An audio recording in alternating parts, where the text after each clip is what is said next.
SMEs across the world are in search of their X factor to allow them stand out from the competition. Increasing efficiency, raising profits, maintaining customer loyalty are top of the priority list for many SMEs, but they're also in search of that little extra to give them a unique brand identity in their respective competitive fields. Joining us to discuss further from Johannesburg, South Africa, is the CEO of Hesed Consulting, Vumile Msweli, award-winning career coach as well. Vumile, good morning. Well, actually, it's afternoon in Johannesburg. Good afternoon to you.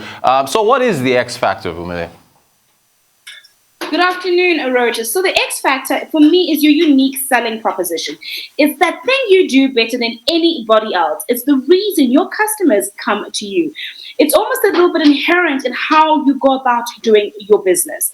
So the X factor is something you can't purchase, and in organizations, we often find that X factor infiltrates throughout the culture of that organization. It's that secret spice, I suppose, in KFC. It's why Alibaba is probably one of the biggest growing tech companies, and it's why a lot of people around the globe choose to use the likes of an Amazon. So what is the, I guess, difference between a business X factor, unique selling proposition, and a business competitive advantage? So your unique selling proposition is why someone would come to you, okay? It's the edge you have above your competitors. So if your competitors are saying, listen, we're selling the exact same product, but our unique selling proposition is how quickly we can get to the market. It can be a case of how well we tend to execute our things. So your unique selling proposition is you're up against your competitors. Your competitive advantage is similar to your unique selling proposition, but it's what is unique to you, right? So your competitive advantage, in essence, is something that you can often replicate throughout geographical locations, and that gives you an edge about your competitors, but it's not necessarily your unique selling proposition. It's not necessarily the thing that people come to you for. So that's your competitive advantage. It could be something like speed. And then your X factor for me is the how you go about doing things, right? Your unique selling proposition is what it is that you're selling. The X factor is the how you go about selling what it is that you're selling. So that for me, USP, think what, X factor, think how. Great stuff. And what should determine a business unique selling proposition? For me, it's identifying what the problem is. What is the problem your business is in essence solving? I think this is what allows us to really shift and change as organizations to continue being relevant in the future. A good example I like to use is that of Twitter. You know, at some point, they were going to be a podcasting platform. And they quickly realized that actually this is not going to work for us because someone else had a competitive advantage, was first to market, and that, of course, was Apple. So they then had to come back and say, what is it that we do? And what we do is allow people to share their thoughts. Let's do that on another platform. And it went from Odeo to Twitter. And that's how the organization reshifted itself. And that's exactly how you go about solving what is my unique selling proposition? What problem am I solving? And can I do this on various platforms? And can I do this if the face of work changes, like we've seen happen in the times of COVID? And okay, so I'm glad you used that example. Twitter initially wanting to be a podcast platform, then realizing this wasn't going to work. So using that, how can a business determine what its X factor is? A good place to start is asking your customers, why do you choose us? Often we think our organization is choosing us because we are the best at what we do. Not necessarily. I guess it's called, a good example is the milkshake example, where every morning at some particular shop in mid-America, they have a long list of people buying milkshakes. And it's like, why are you buying milkshakes? Why are you choosing us? You guys are convenient, and I don't want to have breakfast, but I want something that'll fill my tummy. All of a sudden, you're like, oh, this is why we should focus on doing milkshakes as opposed to waffles and ice cream. Asking your actual consumers why they choose you allows you to sharpen up that USP. Because often you think what makes you unique isn't what is why your clients are actually buying you. So going back to basics, engaging your consumers, and not just your consumers today, but potentially your consumers for the future. And should businesses consider modeling their unique selling points after the competition, after other businesses? Definitely. I think it's very, very important that we study our competitors. It allows us to see why people are choosing our competitors and for us to really ramp up our strengths.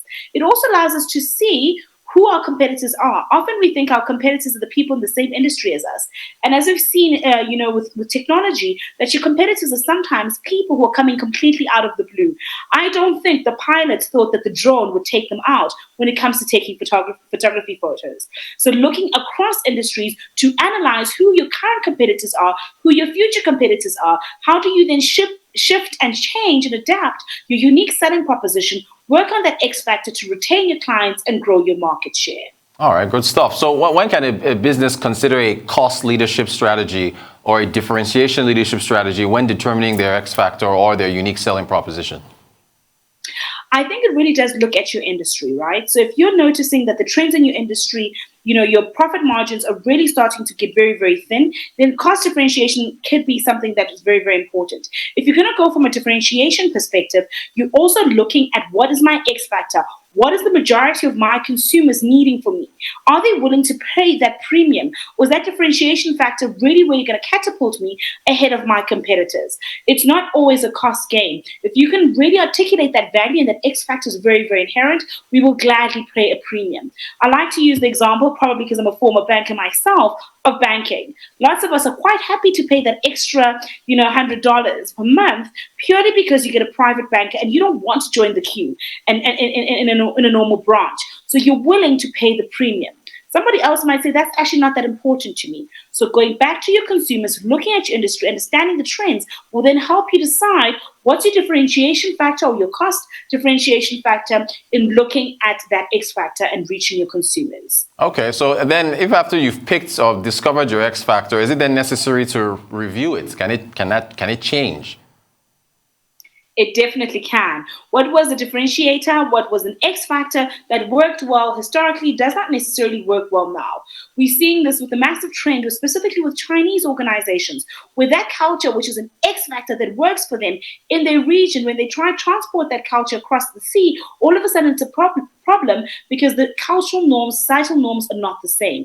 It actually works to their disadvantage. Your X factor has to be adaptable to the region you find yourself, to your consumer, and to, in essence, the industry you find yourself as well. What worked for you yesterday is not going to get you where you need to be as an organization tomorrow. So you have to get very, very comfortable in differentiating that.